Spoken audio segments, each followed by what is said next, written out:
Welcome, my name is Matt, aka Road88. We're getting into Star Wars gossip, heroes, mods, Moff Gideon.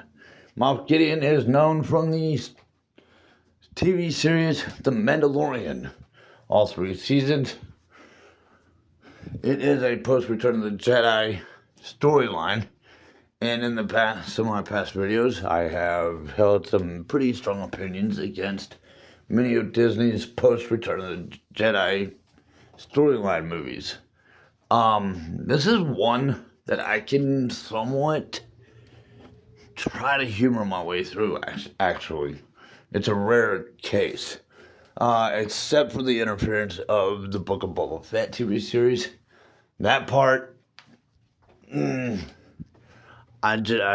really wish the episodes that they included Din Djarin and Grogu in the Book of Boba Fett had been left out of that TV series, just because of how not Bounty Hunter Wars that was, which is what the book series Book of Boba Fett should have followed.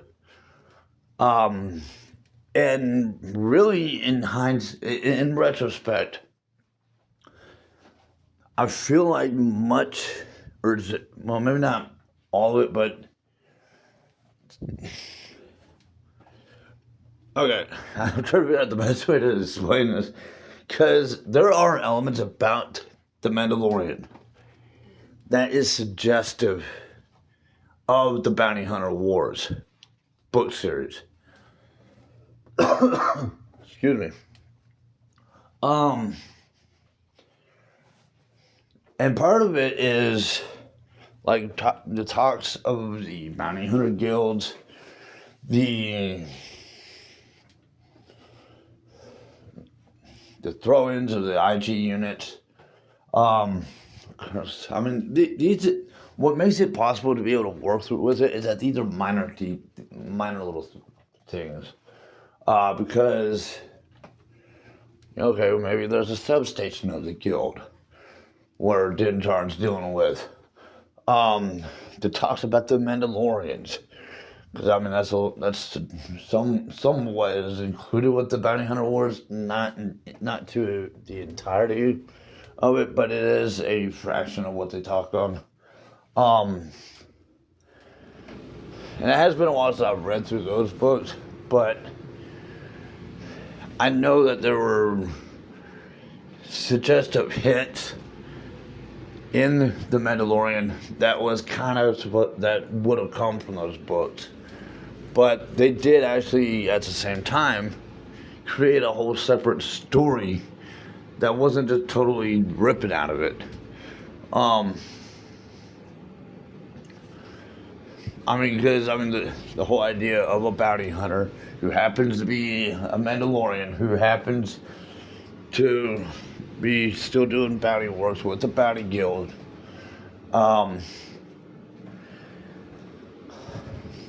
It's just easier to suggest reading that book series. But Din Djarin, luckily, he gets his butt saved in the fact that he is his own whole separate story. I mean, that's what saves his butt on this one. The Grogu thing, when I was a kid, I never took into consideration when old Ben would talk about Jedi's being gone, that there could possibly be some just damn lucky to be able to get scattered out and avoid being killed off. Now, the Imperial Remnant aspect, that would not be the Bounty Hunter Wars books trilogy. That would be more Glove of Darth Vader. And the books that follow even after that. And I can't remember for the life of me the title of all those books. But there is more than just Glove of Darth Vader, actually.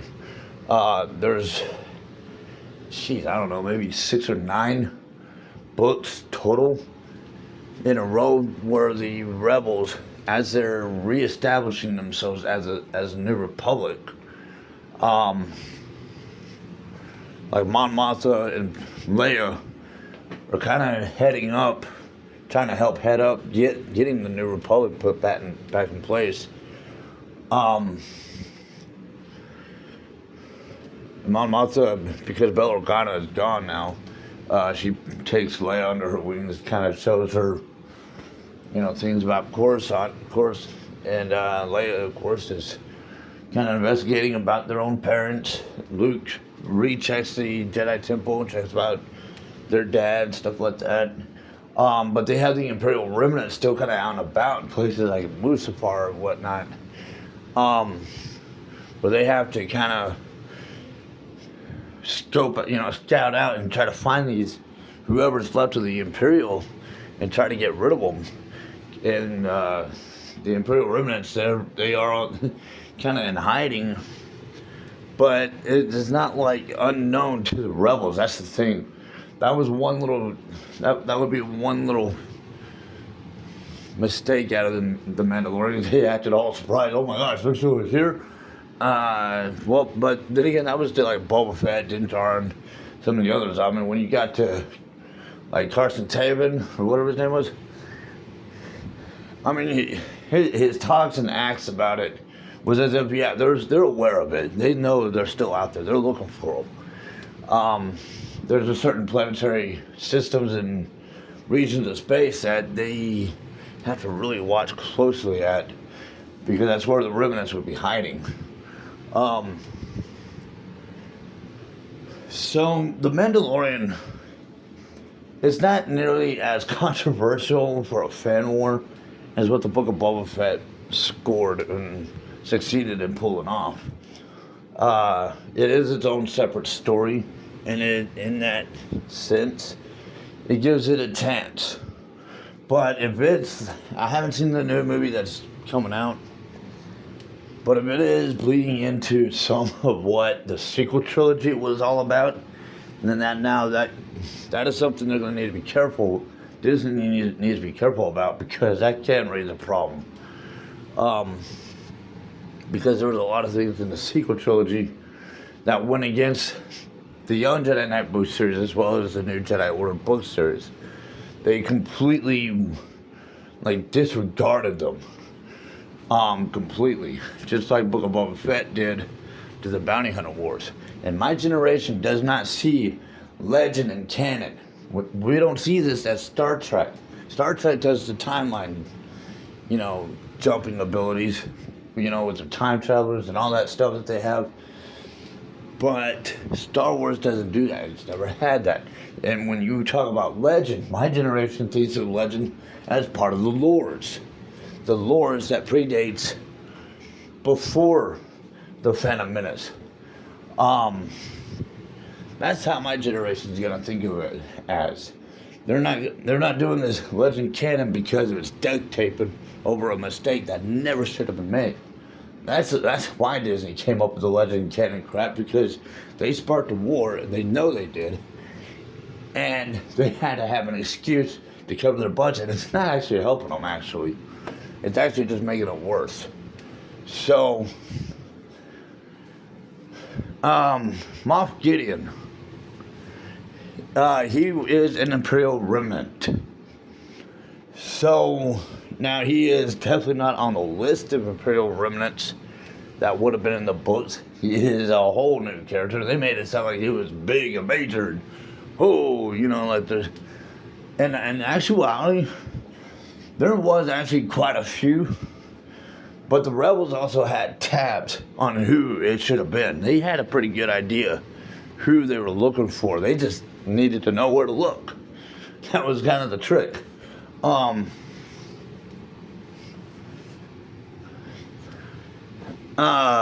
But that is a Disney goof, I will say, because there is no Moff Gideon in the Imperial Remnant list, at least not ever known. Okay, maybe the rebels had an oversight. Kind of doubt it. I mean, they were all registered at Coruscant when Mon Mothma and Leia had to clean up Palpatine's office. I mean, there's some flaws there. Because, Mon Mothma and Leia, those two, as well as anyone else in the political field, there was a lot of things they had to go through to clean up after Palpatine's mess. It wasn't just an easy turnover for them to do.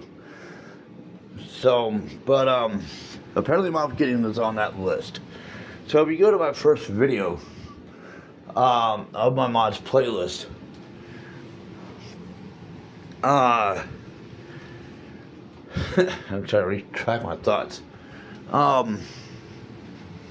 So in my video, my first video in my mods playlist, I explained the difference between, define the various different types of characters or roles, what it is their objectives in the squad is going to be. I break down the various different types of mods and the purpose of them and why we would apply certain mods to certain types of characters.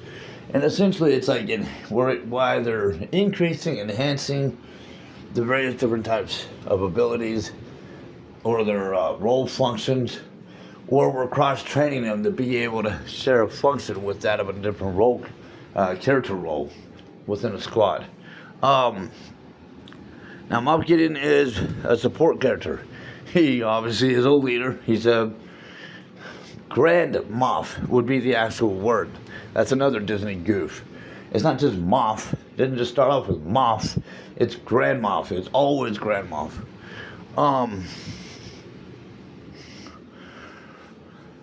But yeah, Disney they promote education, and yet the screenwriters don't know the first thing about how to read a book.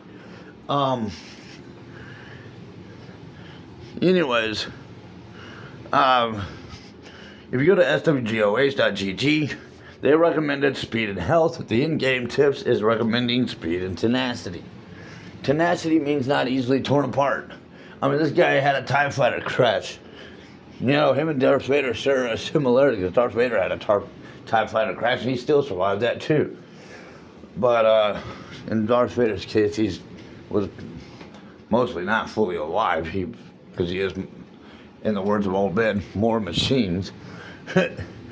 Moff Gideon, on the other hand, that is in the airbags come out of that TIE fighter crash. So that does raise a few questions, how he survived that. But whatever, we'll humor it. You got damn lucky, we'll just say that. Maybe he had health mods on him. And Sonic Hedgehog speed to be able to, I don't know, get ahead of the inertia impact. I don't know how, when it's in a small cockpit space, but whatever. But health is going to allow him to kind of take care of himself or his squad members, which kind of makes no sense considering that last episode of the first season, he killed off a whole room full of guys. He killed off someone for letting him know those biker guys had his package. I mean, yeah, don't send someone out to pass your message on to Moff Gideon. Send it yourself, dude. This guy did not really care about his squad. He didn't care. Not in the TV show, he didn't. He killed off anyone. He didn't care. But speed, it allows him to move quicker. His attack abilities are going to hit harder. They're going to hit a little bit more effectively. The idea of tenacity actually isn't a bad idea. And I'm actually kind of in contemplation of actually going potency instead of health. There are a couple of things as far as in reasons why health was suggested on swgoh.gg.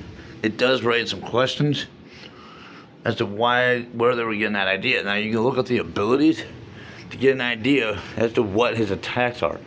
Insight. I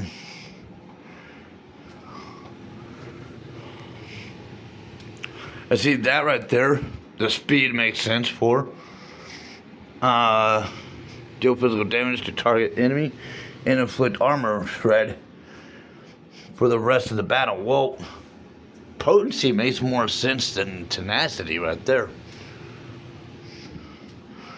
And call all Imperial Trooper allies to assist, dealing 30% less damage. All unit lose 100% turn meters, which can't be resisted. Allies gain 25% turn meter.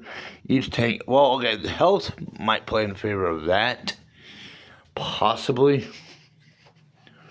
but so can tenacity. So, well, let me look at the other two features. Okay, I see. Okay, health makes sense there. So, okay, like the dark side allies have 30% max health and max protection, and Imperial Trooper allies have 15% offense. So, health does make sense on that one. At the start of Moff Gideon's first turn of each encounter, he inflicts demoralize on all enemies, exclude raids. So honestly, I mean, health, there's a reason for health, and there's a reason for tenacity. I'm kind of seeing purposes for potency as well, to be honest. And especially if you're going to do speed, it guarantees that his attacks are going to be dominating. So I'm actually leaning in the direction of doing potency in place of health. Now, I might need to test it out to make sure that it does actually work, because there's no real guarantee of it. Okay, I'm going to have to play around with this just a little.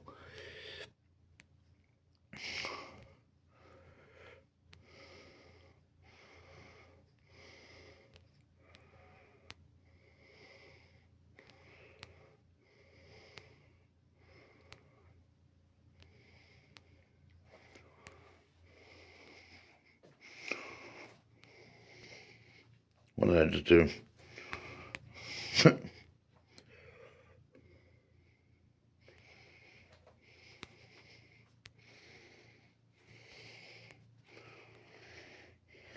I'll test this out just a little to see how this plays out, but it is a thought considering the type of abilities that we were looking at. Honestly, the potency and the tenacity makes more sense. I'm not saying that there is no reason for health. You can go with health. But I kind of saw more reasons for potency and tenacity to be included. As a support character, he probably already has elements of health kind of laced in with him anyways. So, you can test it out. There's no guarantee. But if it doesn't work, you go back to health. Try out the tenacity. Either direction, kind of play around and see how it feels for you. It's like getting a new car. You gotta get behind that wheel and kind of see how it feels. See if you connect with that car kind of situation. Same thing with these characters. So that's Moff Gideon's mods. Subscribe to the channel, like the videos, comments, questions, suggestions down below, and thank you for following. May the Force be with you.